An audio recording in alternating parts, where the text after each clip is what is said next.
দর্শক, এই মুহূর্তে সচিবালয়ে কথা বলছেন আইনমন্ত্রী, আমরা সেখানে যুক্ত হচ্ছি। বিশেষ করে যে কয়টা আইন তফসিলভুক্ত আছে, তাহলে আমরা বিশ্বাস করি আগামী 1 বছরে আমাদের 4.5 মিলিয়ন যে মামলা আছে বলছি পেন্ডিং, সেটা আমরা 2 মিলিয়নে কমিয়ে আনতে পারবো। এবং সেটা যদি পারি, আগামী 1 বছরে আমাদের বিচার বিভাগের জন্য একটি আশার আলো দেখাবে। একদিকে ন্যায় বিচার নিশ্চিত হবে, মানুষের হয়রানি কমবে এবং অর্থনৈতিকভাবে যারা মামলায় নিপতিত হচ্ছেন, অর্থনৈতিকভাবে তারা কিন্তু অনেক ক্ষতির সম্মুখীন হচ্ছেন।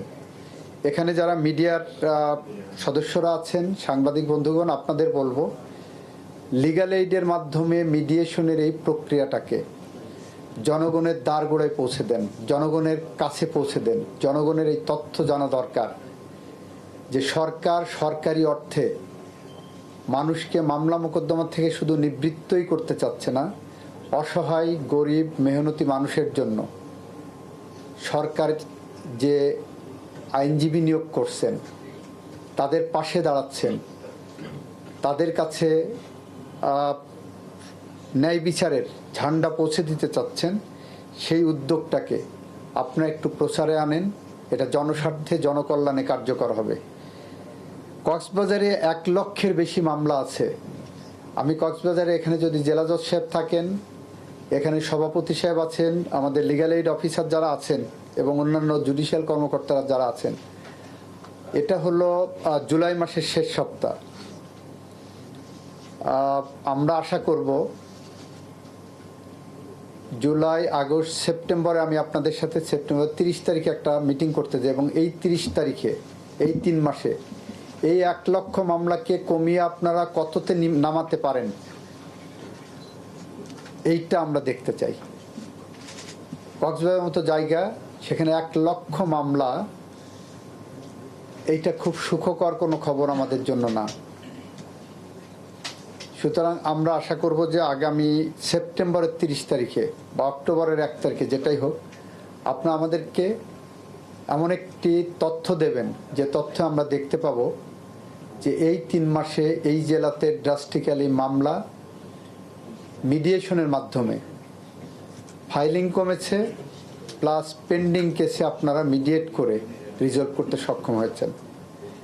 আমি এই কথা বলে আবারও সাংবাদিক বন্ধুদের কাছে বলবো, আপনারা জনস্বার্থে মানুষের ন্যায় বিচার পাওয়ার অধিকারকে নিশ্চিত করতে লিগ্যাল এইডের এই মিডিয়েশন কর্মসূচিকে প্রচার করুন, আমাদেরকে মনিটর করুন। আমরা ঠিকমতো মিডিয়েশন কার্যক্রম সামনের দিকে এগিয়ে নিয়ে যেতে পারছি কিনা, জনগণের টাকায় পরিচালিত এই কর্মসূচিকে, সেই জায়গা আমাদেরকে সহায়তা করুন। আমাদের এই কর্মসূচির সাথে পাশাপাশি সহযোগিতার হাত বাড়িয়েছেন জাইকা, সহযোগিতার হাত বাড়িয়েছেন জার্মান বেসড অর্গানাইজেশন জিআইজেড এবং ইউএনডিপি। আমরা সবার কাছে কৃতজ্ঞ, তারা এই কর্মসূচিকে আমাদের প্রথম দিকে সহায়তা করেছেন। আর যারা মিডিয়েশন প্রক্রিয়ায় থাকবেন তাদের জন্য শুধু একটু বলি, আপনারা আপনাদের এই কাজটা ধরেন চাকরি না, এই কাজটা এক ধরনের অ্যাক্টিভিজম, এই কাজটা এক ধরনের চ্যালেঞ্জ। এই চ্যালেঞ্জ মোকাবেলা করতে গিয়ে আপনাদের অনেক রকম ধৈর্যের পরীক্ষা দিতে হবে। সচিবালয়ে কথা বলছেন আইনমন্ত্রী, আমরা সেখানে এতক্ষণ যুক্ত ছিলাম। চীনের সাথে বাংলাদেশের সম্পর্ক নিয়ে অনেকটা একই ধরনের অবস্থান যুক্তরাষ্ট্র এবং ভারতের। যুক্তরাষ্ট্রের একজন বিশ্লেষক বলছেন, চীনের সাথে খুব বেশি মাখামাখি ওয়াশিংটনকে ভুল বার্তা দিতে পারে। আর ভারতীয় বিশ্লেষকের অভিমত, সার্বভৌম দেশ হিসেবে বাংলাদেশ স্বাধীনভাবে সিদ্ধান্ত নিতে পারে। তবে ওয়াশিংটন, দিল্লি আর বেইজিং এর সাথে ভারসাম্যপূর্ণ সম্পর্ক কিভাবে রাখবে বাংলাদেশ, সেটি বড় চ্যালেঞ্জ। সুফিয়ান ফারাবির রিপোর্ট। প্রধানমন্ত্রীর চীন সফরে দেশটির সঙ্গে সম্পর্কের ধরন উন্নীত হয়েছে ভবিষ্যতের অংশীদারিত্ব পর্যায়ে, যা চীনের সঙ্গে সম্পর্কের ক্ষেত্রে সর্বোচ্চ মাত্রা। সে সফরে সম্পর্ক আরও জোরদার করতে স্বাক্ষরিত হয়েছে বেশ কয়েকটি গুরুত্বপূর্ণ সমঝোতা স্মারক। মালয়েশিয়ার পরই প্রধানমন্ত্রী চীনে যাওয়ার বিষয়টি ছিল অত্যন্ত স্বাভাবিক, এমনটাই মনে করেন বিশেষজ্ঞরা, যদিও এ নিয়ে ঘরে বাইরে আলোচনা কম হয়নি। আপনারা জানি যে বাংলাদেশের এখন যেরকম ইকোনমিক কন্ডিশনটা সেটাকে স্টেবিলাইজ করা হবে প্রাইম মিনিস্টার তারেক রহমানের ফার্স্ট প্রায়োরিটি। তো উনি যা যা সাপোর্ট পেতে পারেন, ওনাদের সঙ্গে যাদের কন্টিনিউড এনগেজমেন্ট আছে, যাদের সঙ্গে স্ট্রং পার্টনারশিপ আছে, তাদের সঙ্গে তো তারা কাজ করবে। তো China of course is one of the first and one of the most important I would say neighbour for Bangladesh. I don't think it's surprising at all. বাংলাদেশের প্রধানমন্ত্রীর চায়না সফর আমার কাছে স্বাভাবিক মনে হয়েছে। বিগত দিনে বাংলাদেশের পররাষ্ট্রনীতিতে অনেক পরিবর্তন এসেছিল, তবে একটি জায়গায় কোনো পরিবর্তন হয়নি, সেটি হলো চায়নার সঙ্গে বাংলাদেশের সম্পর্কের গভীরতা। সব সরকার এই বিষয়টি একইভাবে দেখেছে, এমনকি অর্থনৈতিক এবং নিরাপত্তা সহায়তা জোরদার হয়েছে। সুতরাং তার সফর আমার কাছে একেবারেই স্বাভাবিক মনে হয়েছে। Bangladesh-China relations really took off. You had বাংলাদেশের জন্য চীনের সঙ্গে সম্পর্কের বাস্তবতার কথা তুলে ধরে আন্তর্জাতিক সম্পর্ক বিশেষজ্ঞরা বলছেন, তবে বেইজিং এর সঙ্গে অযাচিত উষ্ণতা ভুল বার্তা দিতে পারে। It is true that the signal that Bangladesh might send. এটা সত্য যে বাংলাদেশের প্রধানমন্ত্রী তারেক রহমান তার প্রথম বিদেশ সফর চায়না যাওয়ার সিদ্ধান্তের মাধ্যমে ওয়াশিংটনে খুব ভালো বার্তা দেয়নি। সফরটি যেন তেন সফর ছিল না। বেশ কিছু গুরুত্বপূর্ণ বিষয়ে সমঝোতা স্বাক্ষরিত হয়েছে। সামরিক, প্রতিরক্ষা ও বাণিজ্যিক যোগাযোগের বিষয়ে আলোচনা হয়েছে। খুব স্বাভাবিকভাবে ওয়াশিংটন এগুলো ততটা চমৎকারভাবে নিবে না। আমাদের যেটা কনসার্ন সেটা মানে খুলে বলাই ভালো, যে আমরা আশা করছি, কারণ দেখুন একটা বিএনপির সাথে তো একটা হিস্ট্রির একটা ব্যাপার আছে। 2001-2006 যখন আমাদের মানে আমরা জানতাম যে অনেক এক্সটার্নাল পাওয়াররা চেষ্টা করেছে ইন্ডিয়ার ইন্টারেস্ট মানে ব্যাঘাত করতে from Bangladeshi soil all through Bangladesh. তো আমাদের একটাই সেটা মনে মনে সবসময় একটাই ক্রাইটেরিয়া, যে বাংলাদেশ যাতে কখনো কোনো এক্সটার্নাল পাওয়ারকে সেই জায়গাটার আওয়ার না করে দেয়। In fact I would say Tarique Rahman কিন্তু এটাও উনি বলেছেন যে বাংলাদেশ কখনোই নিজের থেকে কখনো কিছু বাংলাদেশ ইন্ডিয়ার প্রতি কিছু এগেনস্ট কোনো অ্যাক্টিভিটি করবে না, আর কোনো এক্সটার্নাল কাউকে করতে। এটা তো একটা অসম্ভব strong position, and I would say a very positive মানে স্টেটমেন্ট টুয়ার্ডস ইন্ডিয়া। সো সেই হিসাবে মানে সেই কনসার্নটা যদি আমার মনে হয় না চায়না ভিজিট বা চায়নায় যা যা আমরা পার্টনারশিপ দেখছি, ধরুন মানে নানা এমওইউ সই হয়েছে, সেটা নিয়ে ওরকম কিছু চিন্তার জায়গায় কিছু ওরকম দেখছি না। ভারসাম্যপূর্ণ কূটনীতির এই কৌশল ও আন্তর্জাতিকভাবে স্বচ্ছ এবং সুষ্ঠু স্বীকৃতি পাওয়া বিগত নির্বাচন ঢাকার সামনে আঞ্চলিক বিভিন্ন ইস্যুতে ভূমিকা রাখার সুযোগ তৈরি করে দিয়েছে। তবে আটলান্টিক কাউন্সিলের রেসিডেন্ট ফেলো মাইকেল কোগেলম্যানের মতে এই সুযোগ কতটা কাজে লাগাতে পারবে তারেক রহমানের সরকার তা নির্ভর করছে অভ্যন্তরীণ চ্যালেঞ্জ মোকাবেলার উপরই।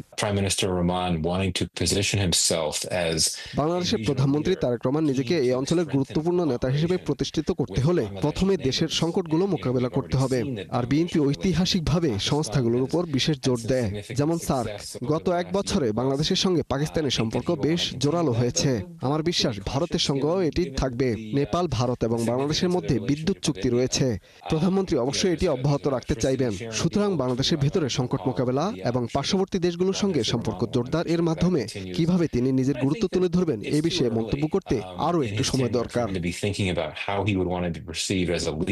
তার মতে আঞ্চলিক বিষয়গুলোতে চমৎকার ভূমিকা রাখার সম্ভাবনা যেমন বাংলাদেশের প্রধানমন্ত্রীর রয়েছে, তেমনিভাবে সে তালিকায় আছেন ভারতের প্রধানমন্ত্রীও। সুফিয়ান ফারাবি, ৭১, ঢাকা। বাংলাদেশি পোশাক কারখানায় একের পর এক বিনিয়োগ করছে চীনা ব্যবসায়ীরা। রপ্তানিমুখী গার্মেন্টস মালিকদের সংগঠন বিজিএমইএ বলছে, বন্ধ হওয়া অথবা বন্ধ হওয়ার পথে এমন কারখানাতেই চীনারা বিনিয়োগ করছে। এতে কিছুটা হলেও কর্মসংস্থান সুরক্ষিত থাকছে, যদিও চীনা বিনিয়োগ নিয়ে ভিন্ন মত খোদ দেশীয় উদ্যোক্তাদের। জাহিদুল ইসলামের রিপোর্ট। কয়েক বছর আগেও দেশে পোশাক কারখানা ছিল প্রায় ৫,০০০, এখন নেমেছে অর্ধেকে। গেল ৩.৫ বছরে বন্ধ হয়েছে প্রায় ৩৫০ কারখানা। বন্ধ রয়েছে অথবা বন্ধ হওয়ার পথে এমন কারখানাতে বিনিয়োগ করে মেড ইন বাংলাদেশ ট্যাগ লাগিয়ে শুল্কমুক্ত সুবিধায় পোশাক রপ্তানি করছে চীনা ব্যবসায়ীরা। অর্ডার কিন্তু তারা নিয়ে আসছে বাইরের কাছ থেকে, ওয়ার্কিং ক্যাপিটাল তারা নিয়ে আসছে এবং তারা ওয়ার্কারদের বেতন সমস্ত টাকাটা তারা বাইরের থেকে জোগাড় করছে। এখানে আমরা প্রযুক্তি ট্রান্সফার হচ্ছে আমরা তাদের কাছ থেকে শিখতেছি।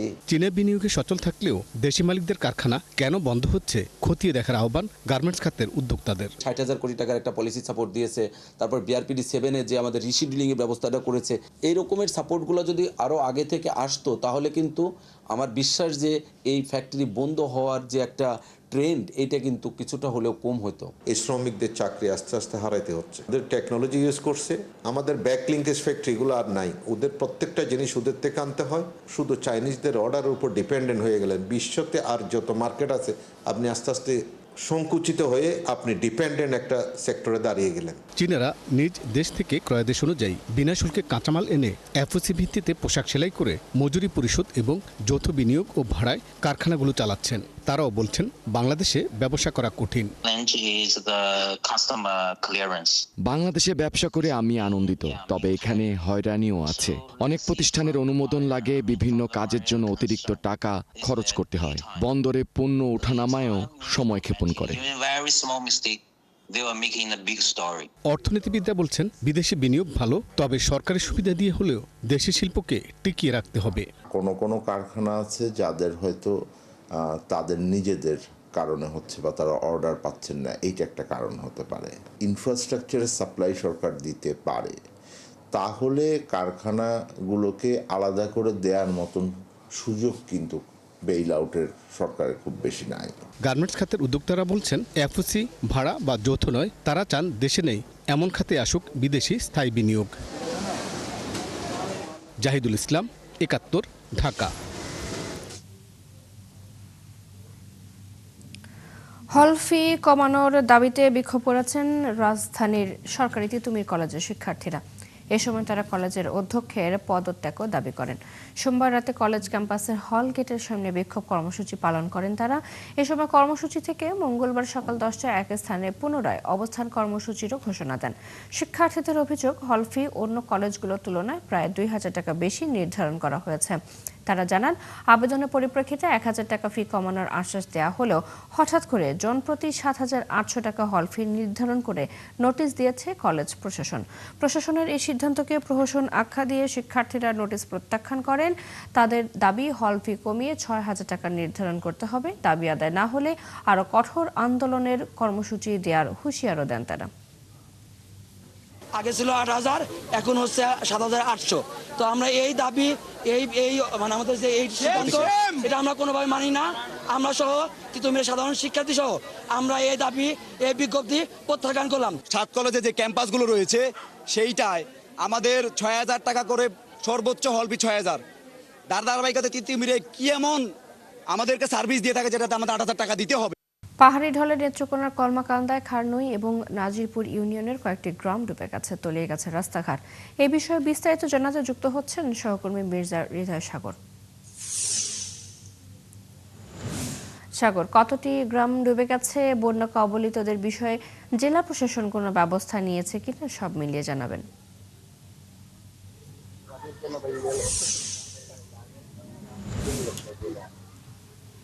সকালেই জানাচ্ছিলাম যে নেত্রকোনায় বৃষ্টি হচ্ছে। গত 3 দিন যাবত নেত্রকোনায় থেমে থেমে বৃষ্টি হচ্ছে। তবে আমরা আরেকটি বিষয় যেটি জেনেছি, মেঘালয়ে ভারী বৃষ্টিপাত থাকায় নেত্রকোনা নদ নদীর পানি বাড়ছে। পাশাপাশি নেত্রকোনার কলমাকান্দা ও দুর্গাপুরে পাহাড়ি ঢল নেমেছে। কলমাকান্দার উপজেলা প্রশাসন থেকে আমরা যে তথ্যটি পেয়েছি, কলমাকান্দার ইতিমধ্যে 3টি ইউনিয়নের প্রায় 20টি গ্রাম প্লাবিত হয়েছে। 20টি গ্রাম প্লাবিত হলে গতকালকে এই গ্রামগুলোতে ভোগান্তি শুরু হয়েছিল। এই পাহাড়ি ঢলে 20টি গ্রামের শিক্ষা প্রতিষ্ঠান, মসজিদ, মাদ্রাসা সহ বিভিন্ন ঘরবাড়ি ভেঙে গেছে। তবে আমরা একটি বিষয় লক্ষ্য করেছি যে রাস্তাঘাটের ব্যাপক ক্ষয়ক্ষতি হয়েছে। পাহাড়ি ঢল নামার ফলে রাস্তাঘাট ভেঙে চলে গেছে, কোথাও কোথাও দেখেছি আমরা নদীর পার বিলীন হয়ে গেছে। আমরা উপজেলা প্রশাসনের সাথে কথা বলেছিলাম। উপজেলা প্রশাসন আমাদের যেটি জানিয়েছে যে তারা ইতিমধ্যে ক্ষয়ক্ষতির পরিমাণ অনুযায়ী কাজ করছে। তবে আরেকটি সাগর, শুনছিলাম আমরা আপনার কাছ থেকে, আপনি আছেন সেখানে, খোঁজ খবর রাখছেন, নিশ্চয়ই পরবর্তীতে আবার যুক্ত হব। আমাদের সাথে নেত্রকোনা থেকে যুক্ত ছিলেন সহকর্মী মির্জা হৃদয় সাগর। চলছে সংবাদ সংযোগ, সরাসরি সংবাদ এবং অনুষ্ঠান দেখতে চোখ রাখুন ৭১ ফেসবুক পেজে, সাবস্ক্রাইব করুন ৭১ ইউটিউব চ্যানেল। থাকুন ৭১ সাথে।